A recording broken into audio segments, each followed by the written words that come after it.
Hi, my name's Simon Cosgrove. I'm a senior financial consultant with Wesleyan, and I'm here today to talk about locum cover and the things to think about. First thing to understand is that in most BDA contracts nowadays, there is a clause there that will insist that in the event of you being unable to work through accident or sickness, then firstly, the associate is to find, but also to fund a locum. Now, as you may know, a locum costs anywhere between £350 and £400 per day. So that's quite a big chunk of money that would be required. We find that a lot of practices say to their associates, don't worry about it. If you're ill, we'll pay for a locum. We always have done, and we'll look after you. There is a flaw to that approach. In fact, there's a couple of flaws. The first one is that the unexpected can happen. We've just had the unexpected happen, which was the global pandemic, which has affected all of us financially.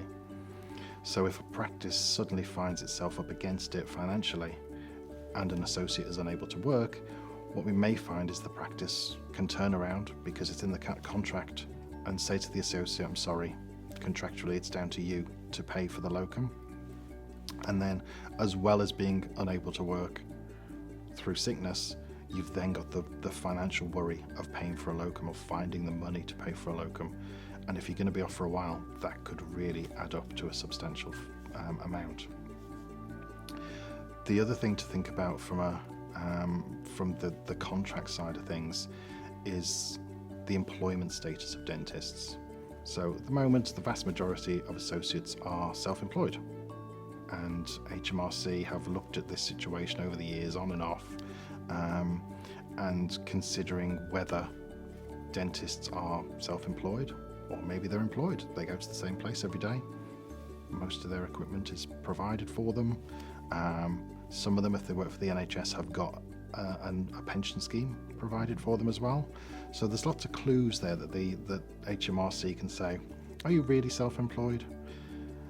The fact that you've got a contract that states that you have to pay for and provide a locum in the event that you're unable to work, and if you've also got an insurance policy that would pay for a locum alongside it, those are two big bits of evidence to HMRC, should they come calling, that yes, you are self-employed, because employed people don't have to pay for their own locum if they're unable to work.